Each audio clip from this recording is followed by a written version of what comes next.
Hello, welcome to AT&T ThreatTraq for July 19th, 2016. This program provides network security highlights, discussion, and countermeasures for cyber threats. Today we have a special guest, Dan Holden from Arbor Networks. Welcome, Dan. Glad to have you back. Yeah, appreciate it. Your second time on ThreatTraq, is that correct? Yeah, you guys didn't learn your lesson the first time. Now, we're really happy to have you here. So tell us a little bit about yourself. I'm the Chief Technology Strategist at Arbor Networks. We're well known for internet visibility, DDoS mitigation, and over the last few years, overall advanced threat and campaign monitoring, things like retail, financial, geopolitical, which is always fun. And so I focus on how to leverage our Atlas system, which is our worldwide monitoring system of botnets, malware, DDoS activity, and how to better leverage that inside of the Arbor products. All right, very good. So we'll be talking a little bit about how you're leveraging that and some of the findings along the way here. Yeah, hopefully, yeah. All right, very good. We have Matt Kaiser here. Welcome, Matt. It's good to see you. Glad to be back. And online we have Jim Clausing. Welcome, Jim. Hey, good to be here. And I'm guessing that we'll be talking about password guessing later today. Is that right? I would guess that's probably true. Okay, and I'm Brian Rexroad. And so Dan, let's go to you right away. And you kind of brought up this topic of IoT, and we were talking earlier. This is one of the things that we've been really paying a lot of attention to as well. So yeah, give us your perspective on this, and we'll dig into it a little bit. Well, one of the researchers at Arbor once said, one day the Internet of Things is going to become the botnet of things. And we've recently been seeing that, especially one of the things we were monitoring was Lizard Stressor, which some folks might recall, a Lizard Squad's tool that was used over the holidays, especially Christmas 2 years ago. And so this, they've been expanding into the IoT region. A lot of folks have been leveraging various IoT technologies, CCTVs, as we know, routers, and those sorts of things have been popular.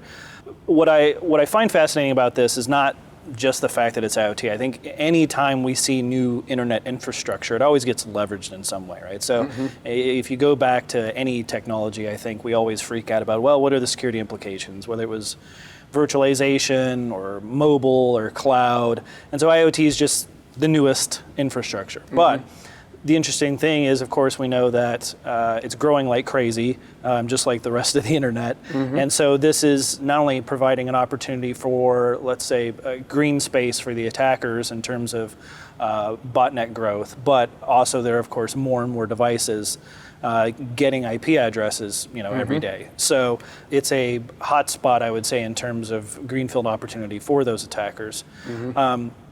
It's interesting to me, I guess, because a lot of these are, of course, lightweight Linux-based sort of scenarios. So you're not going to have much room for security on any of them.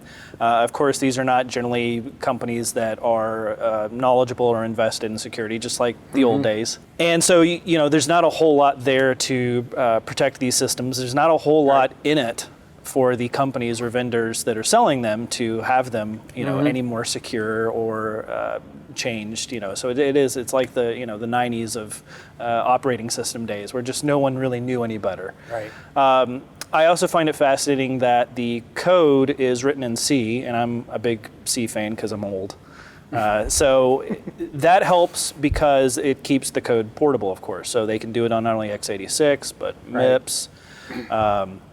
And whatever device it might be, they can still get this code to compile. So there's just a lot of things that I guess it's kind of like fashion. What's old is new again, and especially in the world of DDoS, that has definitely been the case over the last few years. And IoT, while new, is also bringing in some of these, I guess, older ideas where, we've been seeing amplification attacks, which have been huge over the last few years, where, the IoT stuff is more about getting the larger botnet again. The other interesting thing, of course, is that attackers are always competing with each other potentially for bandwidth and even just space on a particular machine. You can have multiple malware infections. In the IoT world, they don't have to worry about that quite as much, again, because it's greenfield opportunity. Right. So the likelihood of there already being an infection and having to worry about that is not as likely, at least yet. Right. So of course for them the bandwidth is what they're after. Yeah, and that's absolutely. the other thing about IoT is these devices are generally only doing a very small sort of chore, if you will. And so there's plenty of resources, generally speaking, to take advantage of. Yep, absolutely. So you said a lot of things there. Let's see if we can dig into a few things here. First of all, you mentioned that this is the lizard stressor. And if I understand correctly, the lizard stressor source code had been effectively released into the public domain. Yeah, and so some time ago. Yeah, so this isn't necessarily attributed to a specific group. That's right. Necessarily, it's that this code's available, and we may have effectively script kiddies. That's that right. are Yeah, out that's a very good point. doing this. Yeah, it's not Lizard Squad. It's their code that they had leveraged for these attacks a long time ago, and had even done some, I guess, commercial services. But yeah, typical in the DDoS space and even malware and APT space is either someone leaks the code or it just doesn't become as useful anymore, generally because it is leaked, and or it just becomes a very, very popular family that's iterated upon and iterated upon. And we've seen it in the DDoS world with Rustkill that turned into Dirt Jumper, that's had many variations of Dirt Jumper. And in the malware world with Zeus and the Prominalka into all the other variations. So it's fairly typical for this sort of scenario. Yeah, absolutely. I guess one of the observations, and people chuckle when I mention this, but I think it's actually at least as concerning that a lot of the users of the commercialized DDoS attack services are actually, they're kids. They're just trying to do one up on their competition in a video game. Oh yeah. And they haven't considered that the game is the boundary of the competition. Whatever it takes is considered, with fair game from their point of view, but it's obviously an illegal act to be conducting denial of service attacks like Well, that. I always look at these sort of things, historically, and it's interesting because if you look at how so many reverse engineers came up, they came up not looking for vulnerabilities in mainstream products. They came up reverse engineering games to get around things, right? Even if you go way back, everybody trying to just figure out what the word was that the game wanted back in the 90s and that sort of thing. So in this case, you've got the new generation, if you will. They're learning DDoS due to the games, and it's tied to the same thing. And so they're learning a skill that is not only not legal, but it also potentially leads them down a path, that can lead to other things, right? So whether that's criminal activity, making money with that sort of thing, or just leading down maybe a path of other interest areas that have to do with networking or security or whatever, and that can go wrong or right. So I guess our advice here is stay in the game. Yeah, straight and narrow here. Well, right, but it's just one of those things where it's not going to go away. It's always been like that. It's the gaming industry has been plagued by these sorts of things for a long, long time, and it's not going anywhere. Yeah. When you're playing games, you're probably going to get called a lot of names, and you're probably going to get DDoSed. I get called a lot of names, mostly by kids that age. I was just going to say it's quite often it is kids going after kids on games. Sometimes it's kids going after their schools as well, and that's somewhat popular as well. If you've got that's been a situation as well. I think a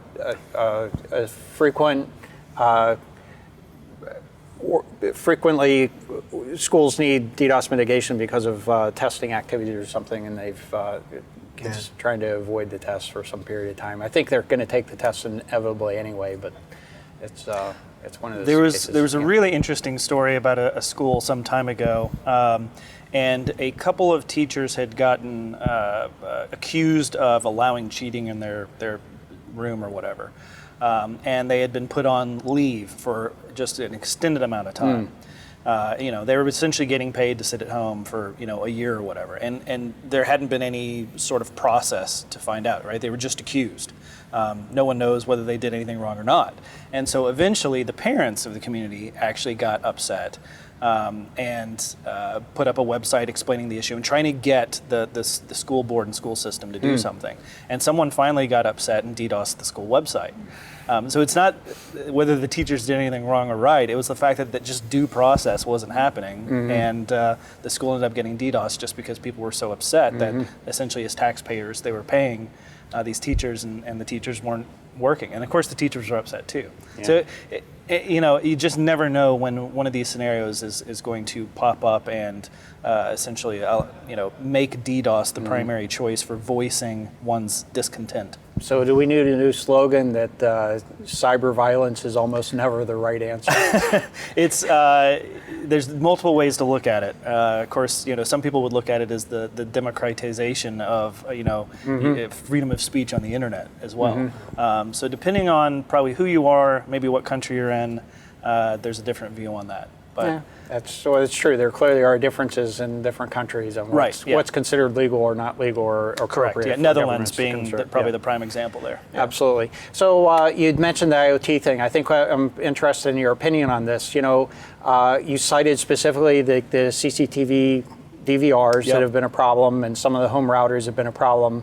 That's certainly consistent with what we've been seeing, but not all. IoT is a really general category of things. It's basically anything that connects to the internet. Right. And there certainly are things that seem to be doing it right so far. Well, to that point, this is actually what makes it interesting from a greenfield opportunity and threat standpoint, is any of these companies are likely reusing the code on a lot of different devices. So let's just say hypothetically, you're a company that makes toasters, ovens, and microwaves, and you use the same code base. And I say this because I want my oven on the internet at some point. I don't know if anybody else's daughter leaves the oven on, but mine does. And so that code base gets used across multiple products. So regardless of whether it's a camera or a router or whatever, basically it comes down to what products does that particular manufacturer make, and anything in their product suite potentially could be leveraged for an IoT-based botnet. Right. Yeah. So if it's bad, it's probably not going to fix itself. It certainly right. They have to do something in order to get it fixed. Yeah. Well, exactly. And then you've got IoT is interesting because it's one of those things where patches are released, but how many people actually do that? Is kind of the issue. So there's not the upgrade path for a lot of these devices just isn't clear to the average home user. Unless it pops up and asks you. Think of any of our smart TVs or any of these things. Yes, can you go into the settings and say update? Sure, but how many of them are actually prompting you to update? It's not. In other words, it's not like your web browser or your OS where that's now kind of de facto. Yeah, it's the lack of a user interface that's in your face. Like if you've got a cable TV box that says I've got an update for you, it'll show on a screen somewhere. Right. You'll sit through it and you'll be ticked off you're missing the first 5 minutes of your favorite show, but it'll get updated. Yeah. Well, the router, you'd have to intercept the person's traffic and insert a banner at the top that says, hey, by the way, you got to do something. Yeah. Well, and that problem only gets worse in the future, if it's your toaster on the internet. Oh, yeah. Is it going to prompt you to update before you put the bread in? It's going to sit there with cold bread for 2 hours. Right. We need to update your toaster before we can toast your bagel. Yeah. But just to example, I think there certainly are examples where they are doing better. So I have a DVD player that the first thing it does when it powers up is it prompts if it needs to do an update. Well, then you've got the issue of various geographies and market share, which is the other problem. Absolutely. Yeah. So you've got generations. So you'll have previous generations that are out there, which maybe the company doesn't look at. We don't sell that anymore, therefore we don't particularly care about it. Yeah, this is absolutely true. And then, again, depending on which geography. So, that's the interesting thing from an attacker standpoint. They don't particularly care about the geography. The internet's the internet. So wherever they're able to, latch onto these systems is fine with them. It doesn't matter whether it's, U.S. or on the other side of the world. So a company, down the road can fix the problem, but it doesn't really fix the problem from an internet scale standpoint. Absolutely. Okay, and I guess so we talked about the patching. A lot of these devices are on all the time. Right. Yeah, that's another great point. Yeah. Yeah. I guess from the botnet operator's point of view, that's pretty what you attractive. want. But it's also pretty good from an update perspective. That is, I was going to just use another example. I recently got a new home router, and it also basically you had to turn off automatic updates. So it actually has an update process, and it didn't have default passwords either. So that was another very valuable, in my opinion. Put the sticker on the box? Or? It has a sticker on the box, a sticker in the manual that's a unique password associated with that device. Now, I think John Hogeboom had told us about a case earlier where he was able to, and I think it was actually a different device, but able to, based on some information, like if you hit the login prompt for the device, it would give you some information that was sufficient to be able to figure out what the algorithm is for the what the algorithm is for the password. Nice. But so that obviously had a flaw in it, but it's at least a step in the right direction that these basic default and fixed passwords are being fixed. So there are organizations that are doing it right. I just wanted to make a distinction between what I like to call the Internet of insecure things. There are a lot of devices that are obviously getting connected. There really needs to be a solution around that. And then organizations that are really trying to do it correctly. And we shouldn't, consider, just go in with a stereotypical mind and say, if it connects to the internet, it must be a problem. We need to look for the right attributes to make sure that that's a they fair are secure. point, especially if you think about it from a consumer standpoint. Yeah. If you're looking at a shelf of products, during the purchasing decision process, does security ever enter your mind? It does mine, but I'm a little weird. Well, yeah, no, which is great. I mean, a healthy paranoia is the way to survive on the internet. And so, that's a good question to be asking yourself. Most people are looking at maybe features, price, and price is generally speaking a big thing. But that, the old saying, you get what you pay for could potentially be an issue from a security standpoint. Shouldn't be always price. I think for organizations or device manufacturers to be making security a selling feature, I think is a very positive thing. And the Underwriters Laboratories was working on a certification. I think it was actually being motivated in some way through the White House administration to try to get some, I'll call it internet safety requirements around devices so that they could get basically a label associated with it, so that it could be basically put on the manufacturer, you've satisfied some basic criteria. I'm not sure how far along that's gotten. I haven't heard of much news about it in the last 4 or 6 months or so. But you're right, it's a different scenario. I some mean, 20 years ago, it was all about, well, we need to fix these problems, but nobody's aware of these problems. Today, everybody sees these problems, right? Regardless of really where you're at or what you're doing, right? I mean, these stories are mainstream news. And so I think it's getting down to the individual citizen level to where, you're right, it could actually affect consumer purchase, because now they've probably been infected by malware before. They've seen a bad story, whether it is geopolitical or a company getting breached or whatever. There's just more visibility for the average citizen these days, light years beyond 20 years ago, 10 years ago, even 5 years ago probably. And so it might actually end up being that we can get the process a little faster than we could, decades ago, due to the fact that these things are just so mainstream and people might actually start caring. Same way about cars, seatbelts, crash ratings, airbags sort of scenario. It might actually enable the process to become far faster than I think we've historically been used to, which would be nice. Yeah, actually, it kind of inspired if my memory is correct here, I think it was Lee Iacocca that had proposed the airbags when he was with Ford way back when, and people were like, "This is ridiculous. Nobody would ever want that. Nobody would ever want something like that." But I think it was later when he was with Chrysler that they ultimately. It became an industry standard, or and a very attractive option, and ultimately became a part of every car that we have today. In fact, there are like a dozen airbags in cars today. Well, and I'm weird. I'm a big AMC history buff, so I like pointing out to people that AMC had a bunch of interesting features that were standard in AMC vehicles before. When the big three were still very optional. So things like air conditioning and stuff that we take for granted these days. When you drive old Jeeps, all of a sudden AC is no longer a luxury. It's I wish I had it. Okay, so let's talk a little bit about denial of service attacks a little bit more. So these IoT devices, you may not actually see an IoT device hitting you directly.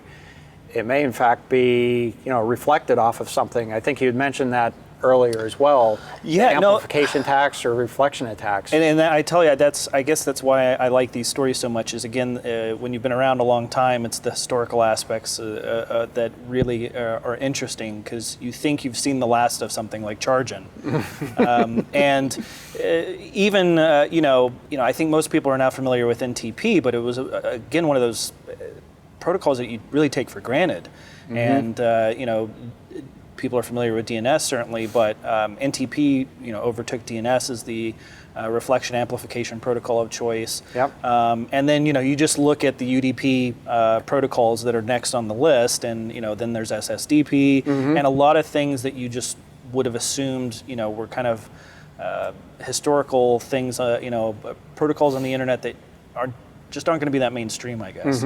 And yeah, absolutely. These products, have these, not only have these protocols, but have to have these protocols, DNS, NTP, things like this, and are fantastic for, unfortunately, reflection amplification attacks, which is the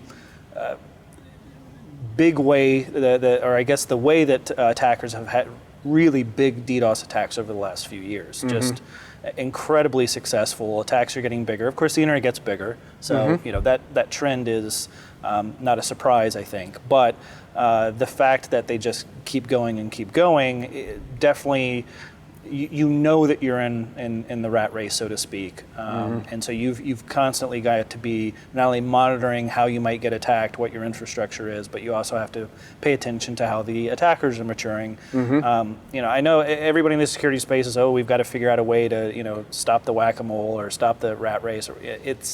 It's always that is historically the way it is, because that you're in that race and you're always trying to stay one step ahead, whether you're the attacker or the defender. Right. And DDoS, from a pure traffic standpoint, is certainly like that. And I think a lot of the nice thing about having multiple protocols and even having multiple aspects in your infrastructure to attack is it allows them to put together an attack that is statistically possibly more successful, because they can mix and match the various styles. Yeah. So I guess what we're looking at here is it was actually from Akamai's, their quarterly report, and we can talk about Akamai here. Yeah, sure. They have a regular report, much like, and we'll talk about Arbor's report in a little bit. Everybody's got a report these days. Yes, everybody's got a report. And I think there are a lot of good benefits that are coming from these reports that are coming out. So I think it's really... Most of all, I think, especially as the industry has matured, folks don't just throw data out there. They tell you how they got it, not only how they got it, but how they interpreted it. Because that's the big issue with any of these reports, is interpretation and whether the data that the conclusion was drawn from is actually any good, where it came from, those sorts of things. So you can question all these things, till the cows come home. But I think all of the fact that so many folks in the industry now do this has allowed the reports and all these companies to mature. So they're good for lots of different reasons, but I think the quality of the information has also improved, not just the quantity. Yeah, we just have to be careful we don't make a career out of just reading reports. There's a lot of reports, and they're getting longer and longer. Yeah, and more complex, because it's like you said earlier, the old attacks don't seem to be going away, or the old problems don't seem to be going away. Yeah, we're just really kind of accumulating additional ones. So we have to still pay attention to the old stuff and as well as the new stuff. And you kind of glided right over, I think, some important points. You pointed out earlier about SSDP and Chargen, which I guess some could argue that really that has some purpose on the internet. It's really sort of a connectivity type thing. Do you really need SSDP? Yes. Chargen, no. Well, actually, SSDP is really a LAN protocol. It doesn't really even belong on the internet at all. It's a local protocol. so the devices that were exposing that were ones that really should never. It's home routers and that sort of thing that just didn't do the blocking and tackling. Yeah, from a security standpoint. Charging especially, you just wouldn't have expected to see that. Wouldn't expected to see it on there. I mean, I think I remember the first time I ever typed in that command, and I thought to myself, "What the hell is this good for?" Yeah, why is it for? Yeah, it was just a little toy that. But early on, you needed to be able to test things, and it was useful. It is interesting that after all of these years, that it's not a surprise that it's present in any type of operating system, but it is a surprise after all these years that it's still on by default in any meaningful way. Mm-hmm. I guess the other aspect of this is that a lot of the attacks are sort of multi-vector. That is when using like maybe a SYN flood attack and in combination with a DNS amplification attack, and I guess it maybe makes it a little bit more complicated to mitigate the attack. I always call DDoS it's an active defense model, because the issue is the attacker is generally monitoring the attack for a level of success. And if the defender does nothing, then it's going to succeed. Yeah. And generally speaking, because my point here is it's not a set it and forget it sort of scenario, right? It's not like we have a vulnerability, we've pushed some compensating control, or we have malware and there's something in place. DDoS, it is much more of a battle, so to speak, from an attacker-defender standpoint. And so as the defender changes what they're doing or mitigates a particular type of attack, the attacker will monitor the success and change it. And that's been going on for quite some time. And years ago, we saw they were mixing more application layer activity, which was very, very popular and quite honestly very successful, because they were generally going after web targets. It did take more effort, because you really have to care to go after an application, because you have to learn the application to some degree. With, I think, reflection amplification, it has made the attacks just so big. And of course, there's always this lag of defense capability across the internet. You can mix and match, and that's always, I think, been very popular and will continue to be. But it just gives them, the Vegas odds are more in their favor, if you will, if they've got multiple types of attack vectors. Yeah. So I think that's consistent with what we've seen as well. That is and I think what you're kind of pointing out behind the scenes is, it kind of depends on how motivated the attacker is. If they just throw something and then expect it to work. I don't know that works in Vegas. Playing more games probably doesn't increase your odds. No, it doesn't increase your odds. It does increase your odds of losing your money. It probably, yes, correct. Yes. We've tested that. Okay. So, Arbor Networks just came out with the DDoS attack data for the first half of 2016. And there were some kind of interesting statistics here. First of all, it kind of screams at you, of 579 gigabit per second attack. Perhaps you can help put this in the context here. If I have a 1 gigabit pipe, how can I have a 579 gigabit attack? Well, it really is a data point to what we were just discussing with reflection amplification. You go back a few years, the spam house attack was at the time the largest attack, and that was 300 gig. Since then, things have just been rising gradually from 400 to 450. And again, no surprise, this number will probably always be increasing as the internet itself increases, as bandwidth increases.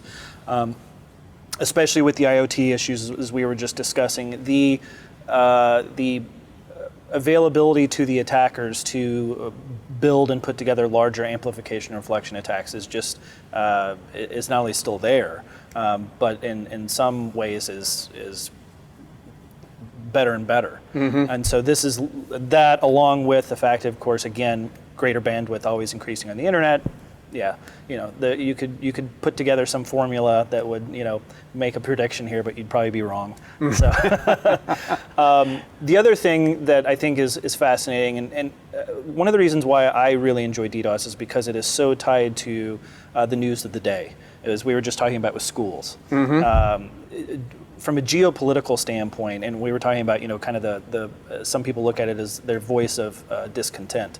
From a geopolitical standpoint, it's just a very, very popular tool. And so you see countries here, USA, France, Great Britain, and of course we're election season here in the States. There's been, of course, lots of political upheaval in the UK, and terrible things happening in France.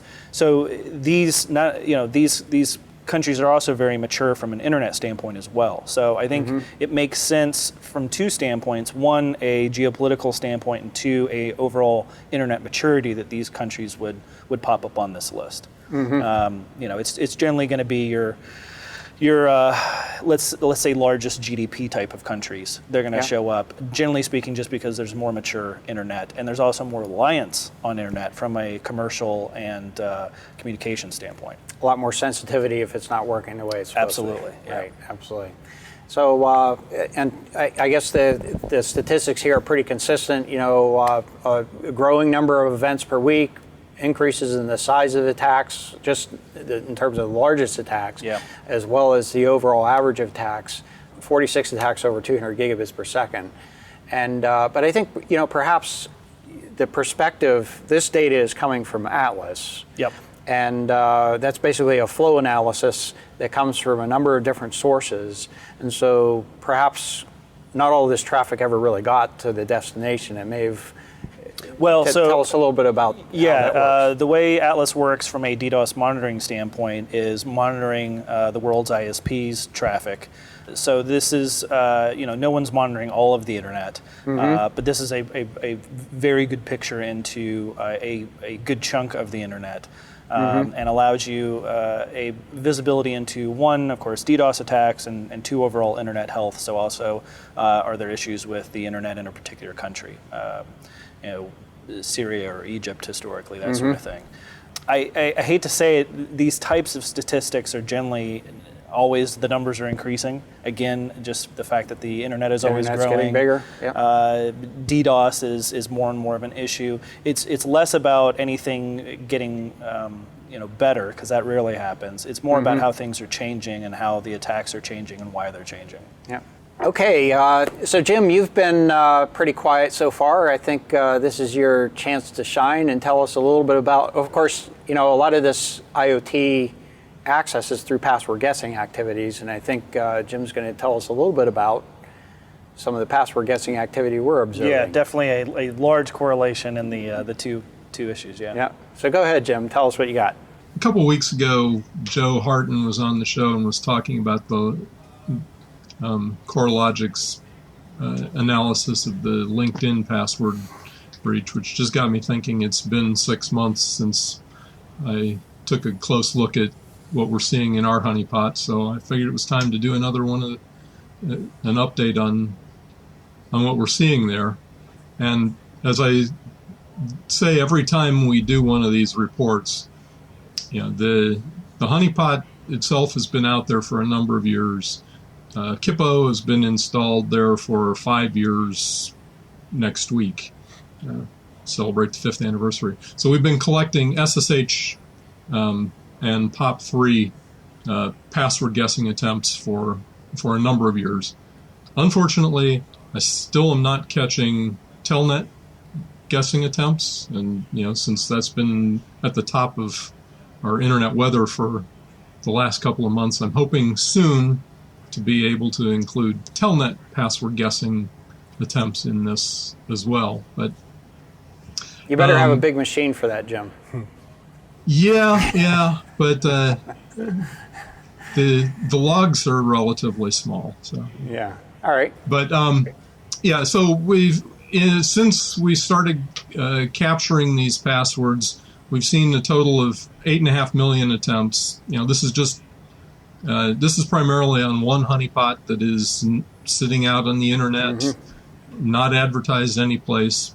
Folks have to, go scanning for it to find it to make the attempt. So in the first 2 years that we had the honeypot up there, we only had 300,000 attempts.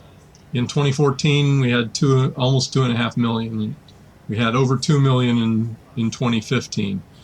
Now in 2016, the number of guesses are back down. In the first 6 months, we've only seen about 70,000 password attempts.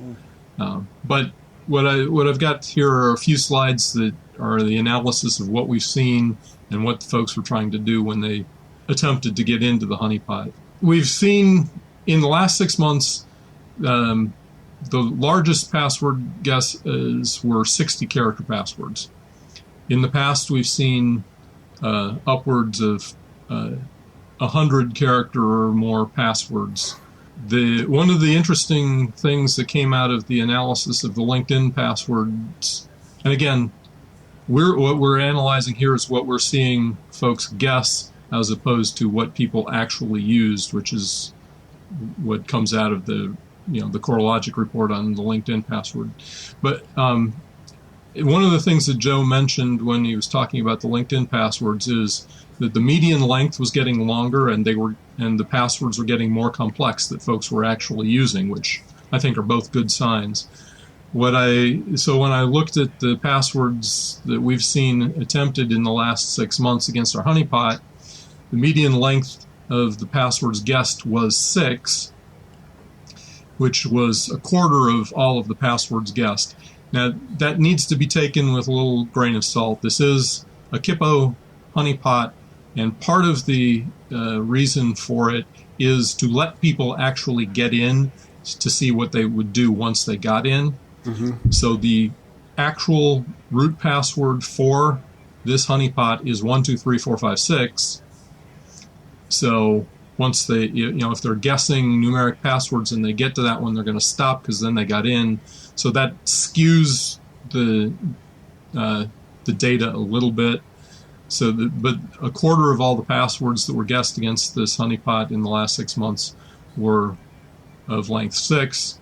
There were a total of 69,901 guesses, of which 7,800 or 11% were complex.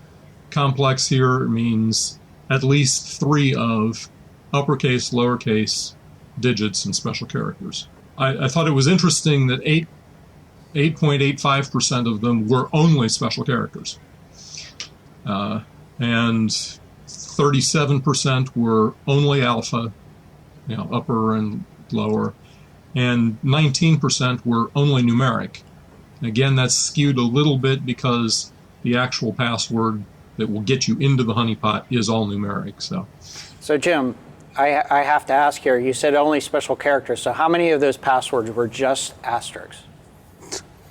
Because isn't that what that shows up on the... Absolutely. Isn't your password 7 asterisks? No matter what I type, my password is always asterisk. 60 of them. 60 of them. I'll have to actually go take a look at that. But one of the interesting things you'll see a little bit later on, the second most popular one was only special characters, and it was only 2 characters long. Yeah, that's true. I remember. Okay. So just a little ASCII histogram of the password lengths. You can see the most of them, the largest percentage of them were 6 characters, and the median was actually 6. So this long tail here is very long and very shallow. Mm-hmm. So just for a point of reference, in the late 2014 and early 2015, we had this group out of Russia that was doing a lot of aggressive password guessing attacks against SSH. And so here we see in early 2015 up through about the beginning of May, we were seeing lots of attacks, 30, 40,000 probes a day against this one sensor. That dropped off at the beginning of May, and then 6,000, 8,000 a day, and then dropped off back to the background level that we had seen in prior years in early June, except for the one little spike in the middle of June. Now, if you look at 2016, our busiest day in 2016 has only been 8,000 probes.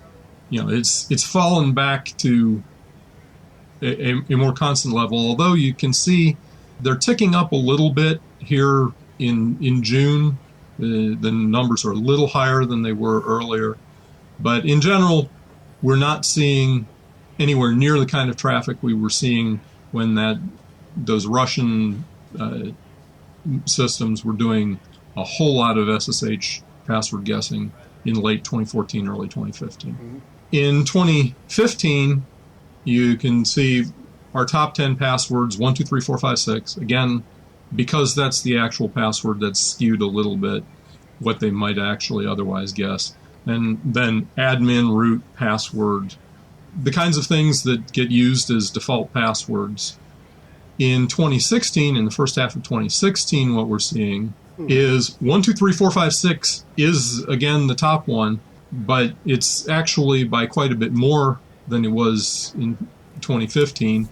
And that second one there was the real surprise to me. The second most popular password we've seen in our honeypots in the first 6 months of this year is exclamation @. Which is shift 1, 2. No idea whether they really believe that will be successful in getting them in, but that is the second most popular one we've seen so far this year. And then the usual ones, admin, root, password, support, UBNT, default, which are the kinds of things that often get used as default passwords. So. That bang at one is unique enough that you might be able to figure out the size of, because you assume that the participants in a particular botnet all have the same word list that gets loaded into all of them. You might be able to sort of see roughly the size of that botnet if you could, because it's unique enough, I think. I don't think too many people would have that in there unless there's something about that sequence of characters that we don't know about yet. Yeah, you're absolutely right. There certainly, in fact, the long tail might be a good indication, even a better indication of the size if you can get the uniqueness of particular unique passwords in it. So, what do you think about that, Jim? No, I agree. That might be an interesting analysis that I haven't tried yet to see if we can pick out some of the groups of actors here. Going back to comparing what we've seen in the first 6 months this year to last year. Last year, we saw 2 orders of magnitude more guesses trying to log into a username of root. Since most of the devices that are running SSH are going to be some sort of a Linux variant, they're going to try to get the account that's got the most privileges. But in 2015, that was 2 orders of magnitude more guessing of root than any of the others. And then came admin, UBNT, which is the default username for the Ubiquiti's network equipment, then administrator, user, test, and so forth. In 2016, what we're seeing is root is still the most popular, but it's only about 1 order of magnitude more frequent than admin, UBNT, Oracle, test, user, support. Admin is often, this default username on a lot of these home routers. UBNT is the default username on the Ubiquiti Network's line of, routers and so forth. Not unsurprising that those are guessed most often. Pi made the top 10, so folks trying to find Raspberry Pis that are connected to the network. Yeah, that was the one that stuck out for me as well. I don't know how many people actually have their Raspberry Pis connected to the network. I've got a Raspberry Pi Honeypot at home connected to the network. The next slide here is the actual client strings. When you're doing SSH communication, the server and the client each exchange strings to identify themselves. And so I graphs these. I took a look at them the last time when we looked at 2015. So I decided to look at them again here for the first half of 2016. That top one, SSH 2.0-PuTTY, is actually an attempt to look like somebody's using the PuTTY Windows SSH client, but that's not the real string that the actual PuTTY client uses. So this is some tool that is pretending to be PuTTY. Then the libSSH are all scripted tools. I have no idea what this new one that came in at number 10 was, the Granados 1.0. That's not one I'm familiar with. Looking at this, it gives us some feel for the tools that folks are using for their SSH password guessing. the vast majority of this is scripted.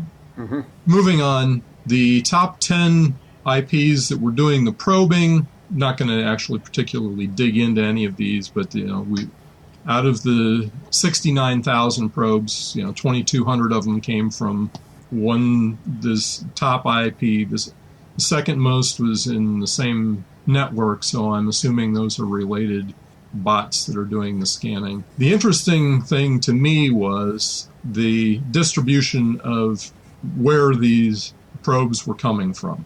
80% of the probes that we saw were coming out of China. Then the next 8% out of the Ukraine, and then 6% from the US, 6% from Colombia, which really surprised me.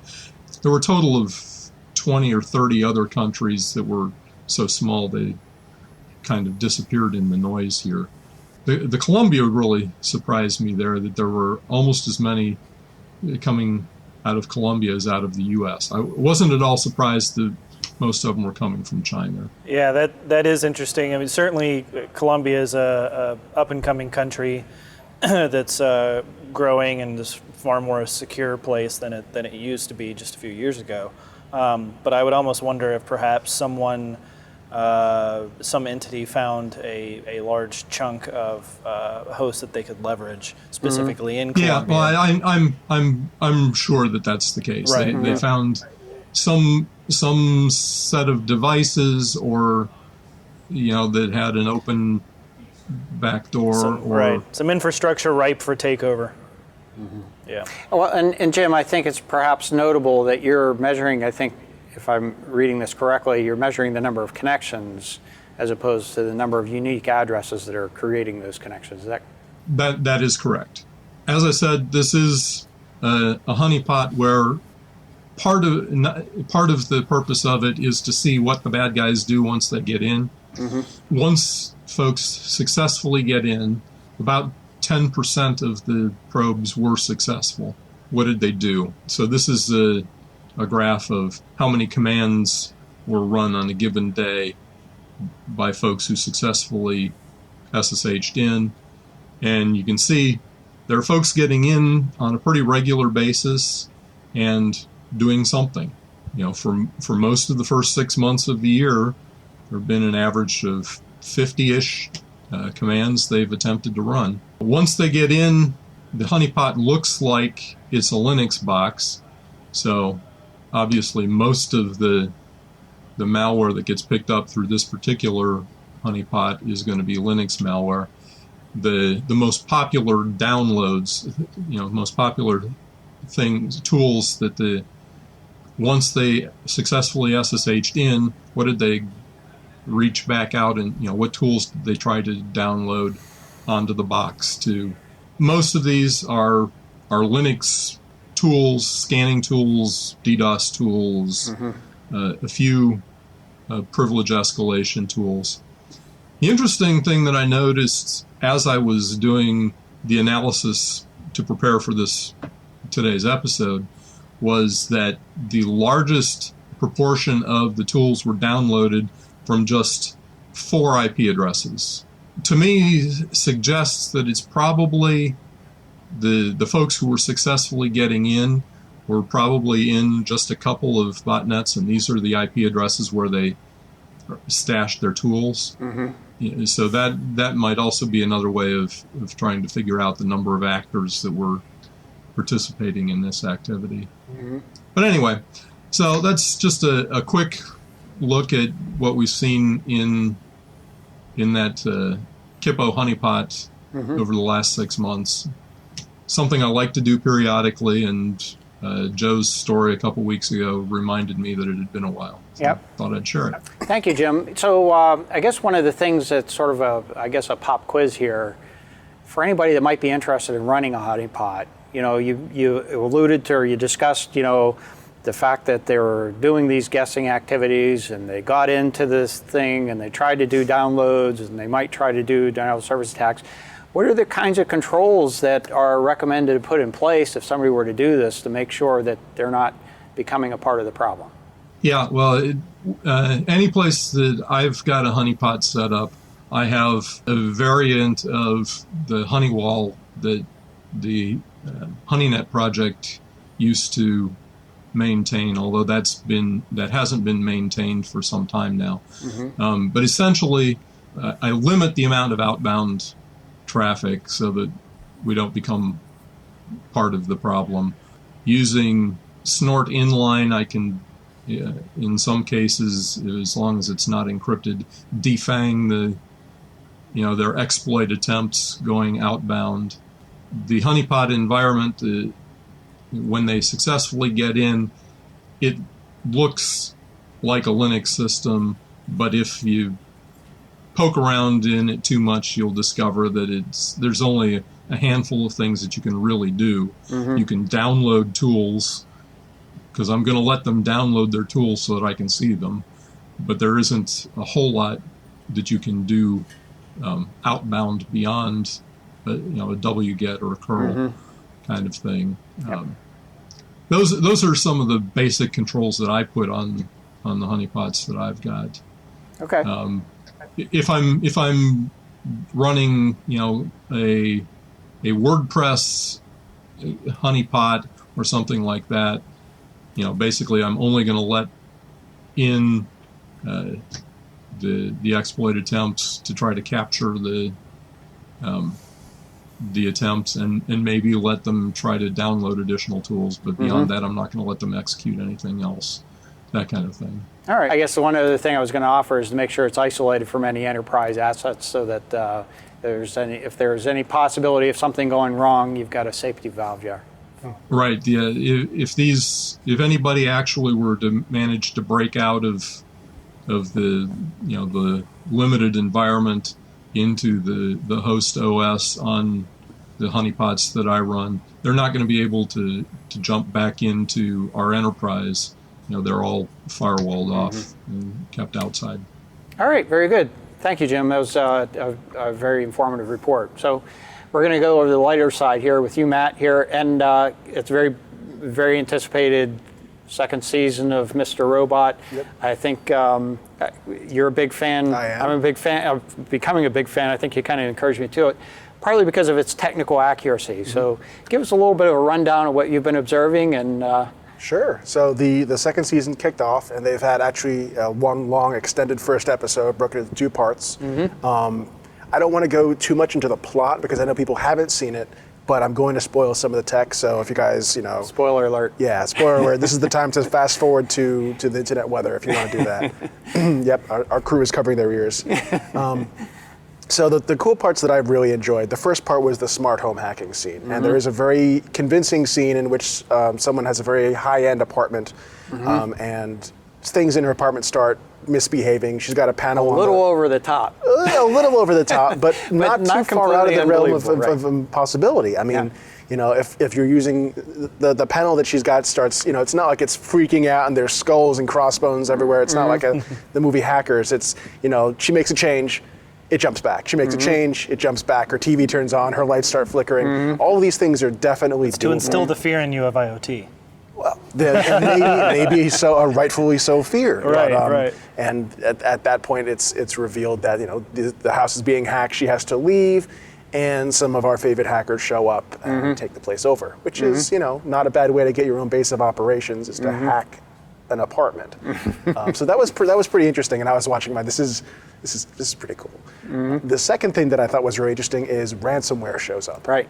Gets used, someone infects an entire corporate network with a single thumb drive of ransomware, which spreads to the machines, and a very convincing looking ransomware screen shows up with a countdown and instructions on how to pay with, probably Bitcoin.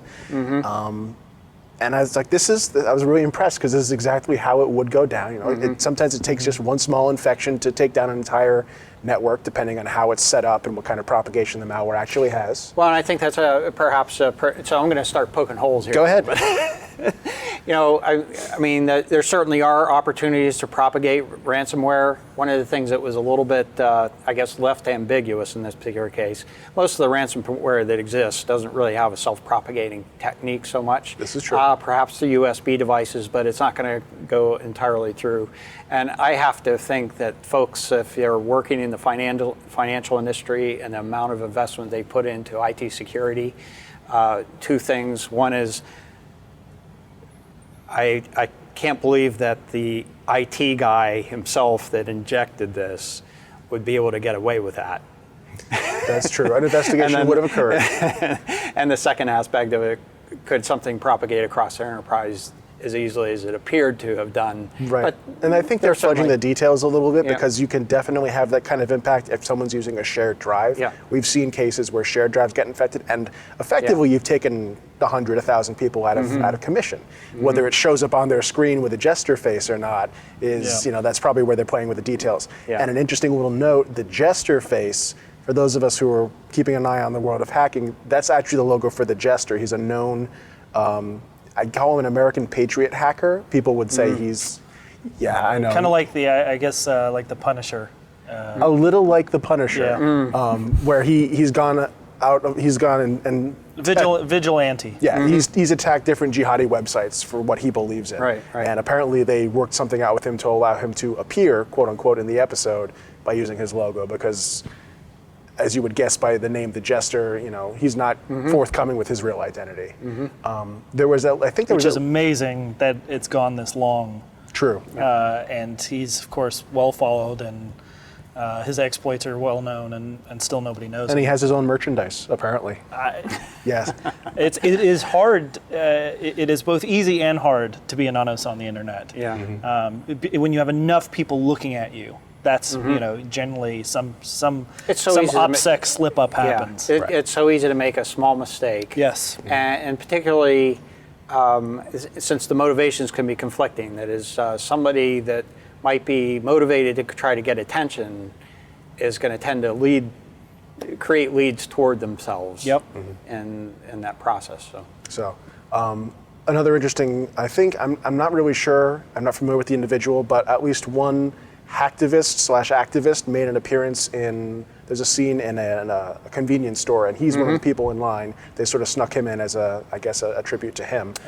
And the one thing that it's not really related to hacking that I thought was a brilliant move is, we know Sam Esmail likes to make references to different directors and movies. They snuck in a music cue from the original version of The Manchurian Candidate, and I was watching this and I can't believe this, and I had to go back to YouTube and find a copy. That's absolutely what they did. So I was thrilled with that. So interesting. it's my little fanboy moment. Looking out for the Easter eggs that they're tossing in there. And there's a few more, and I didn't go things. through them, but there might be something else going on that hasn't been publicized yet. There's QR codes and IP addresses and things that are being released. So I don't know where that's going, but I'd like to see where it does. All right. So if any of our watchers have any interest in sharing their findings, we got a fan here certainly that you can share that with. And I'm also I don't watch a lot of TV, but that's one program I have been watching lately, and look forward to more of the season.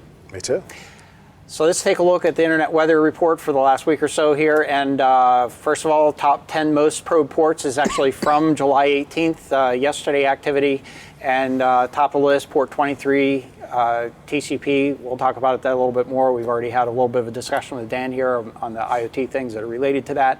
And then a couple more observable items here. Obviously, there are 3 ports that show up on this top 10 list that have elevated in terms of their ranking significantly. That's port 143 TCP, that I believe is IMAP, port 25 TCP, that's SMTP, and then port 995 TCP, and I believe that is POP3 over SSL, I think. I think so. Yeah, so in any case, it's all of them related to email, either receiving or sending emails. So we're going to take a little bit of a closer look at that as well.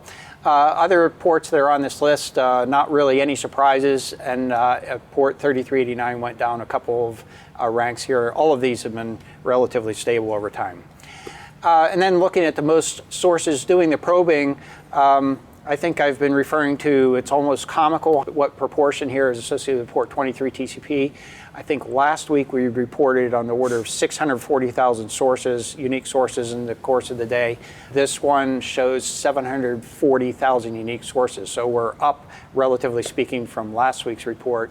Not a lot of significant movement in terms of the ranking here, and as usual, I tend not to report on the ICMP movement because a lot of that actually is kind of backscattered from some of these other activities that are taking place. Looking over I think John Hogeboom had covered recently, or actually I think perhaps I did as well, over the last year related to port 23 activity. But right now we're looking at 90 days of activity on port 23 TCP, that being Telnet, a frequently targeted port associated with security surveillance camera DVRs that unfortunately is exposed to the internet, a resurgence of these. Dan, I think you'd referred to the 90s in terms of locking down operating systems. And by the way, we didn't really talk about this. You mentioned it's coded in C, allows compiling on multiple platforms, oftentimes ARM processors or MIP processors, which are embedded in a lot of these systems. Personally, I blame a little bit on the configuration that's available in the embedded, basically the emulator systems for the development platforms for these processors. That is, it comes with a Linux install, it's wide open, has all the problems, all the holes already built in. So if somebody's trying to cobble together a IoT device and put it out on the market, no help comes from the toolkit that comes. I mean, I referenced the 90s because, you know, what would it be like if you'd just gotten a Sun OS or a CGI box, right? Those aren't the things you're thinking about. It's wide open, but, you know, you're developing an application or hosting some email or whatever the case might be. It's just not something you think of. So, you know, it's a little, not to mention Telnet, it's a little 1990s. Absolutely. So just looking at the bottom graph here, that's the number of sources that are scanning on port 23. It's relatively stable over the last week or so. You can see a little bit of it's sort of a daily diurnal activity associated with that, nearly at the level of record levels that we've seen over the last several weeks, on the order of about 300,000 sources in a given hour. And as I had stated earlier, on the order of 740,000 sources just seen yesterday. And then looking at the activity that we're seeing, scam probes on email-related ports in the general category. So port 25 being SMTP, 465 being SMTP over a secure connection, a TLS or SSL. And then POP3, port 110, and port 995 being POP3 over TLS or SSL. And then port 143 being IMAP, and then 993 being the secure version of that.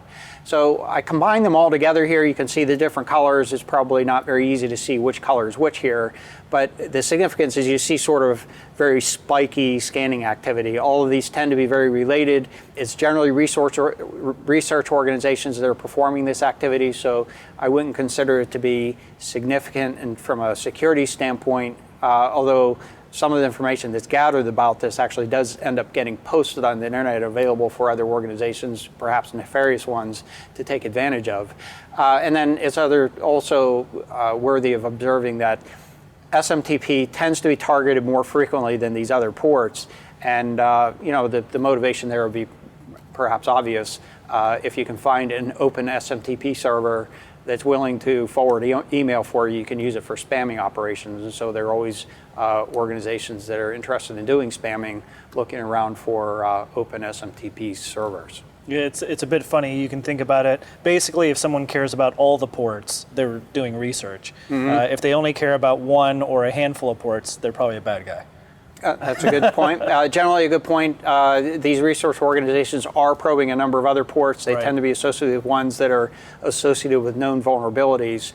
I think they believe they're doing a good thing. I think the fact that they're posting on the internet is kind of self-defeating in that regard. I think there's the philosophy behind it is sort of a shaming organizations, but you have to know that it's there in order for that to be meaningful or helpful. Yeah, because if you're posting it and everyone in the world knows about it except for the if all the guys that are doing the research looking for it know about it, and the folks that don't realize that they have that problem sitting out there don't know. They're more likely to become the victim again than anything else. Yeah, that's fair. So there's still, I think the concept perhaps is the right mindset. Perhaps the execution needs a little more effort. I'm not an expert on that topic, but nevertheless. And the next item here, this is actually perhaps a little bit of a good news story. We've been consistently reporting scam probes and sources on port 53413 UDP. This is that backdoor associated with NetIS routers where a script can be injected into that backdoor. And what we're actually seeing is a significant decrease in the number of sources as well as the number of probes on this port. Now, I think a couple of weeks ago, John, I think you were there, Matt, on the program, talked a little about the comb effect, the look of this particular graph. Yeah. And I think this is one of the ones that a research organization is doing that sort of spiky probing looking for, whereas the botnet activity tends to be a little smoother and consistent in that activity. So the other observation here is that generally what this is telling us, because there is a significant reduction, and you can see sort of that telltale botnet, spike of activity, a bunch of bots have been told to do the scanning. I'm looking at the bottom graph predominantly here. A bunch of individual addresses are doing scanning at the same time, and then they sort of tail off altogether. That's a relatively good indication that it's really just kind of one group predominantly generating most of this activity.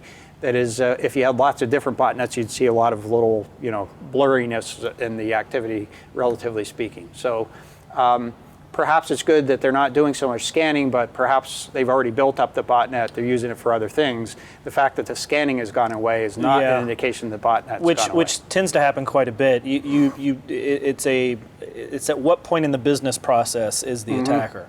So in this case, you're right. It could totally be building the botnet, and then in terms of the business process, they then switch over to a monitoring of the ROI of the campaign, and don't revisit the scanning and the building of the botnet until 6 months later, when the ROI has started to drop on the campaign. Right. So we see that quite often. Yep. I'll throw out an alternate theory. Somebody is aware of the fact that they've got these devices on their network. They're scanning very specific ranges, which would, I think, those are, to me, relatively thin slices and peaks in time and not a lot of volume vertically. Potentially, they're just maintaining that list of what do we still have to mitigate. That's a possibility. Yeah. That's certainly a possibility, yeah. So, all right, good. Well, that's our show for today. We'd like to thank you for joining us. And if you'd like to get in touch with us, you can email us at attthreattrack@list.att.com. Tell us about your Mr. Robot observations, or if you have questions or suggestions about what we should cover in the program, please let us know what you think. And you can find AT&T Threat Track on the AT&T Tech channel. It's on YouTube, as well as it's available as an audio podcast on iTunes. And you can follow us on Twitter. Our handle is @ATT Business. And Dan, I think you have a Twitter handle as well. Is that right? At Desmond Holden. All right, very good. So at Desmond Holden, and so if you have any comments about Dan's comments here, or would like to share something about the program, please let us know. Dan, I'd like to thank you for joining us today. I appreciate you all having me back. It's always fun. It is always fun. Matt, thank you for joining. Sure thing. Jim Clausing, thank you for joining and for the rundown on the password guessing activities. I'm Brian Rexroad. We'll be back next week with a new episode, and until then, keep your network safe.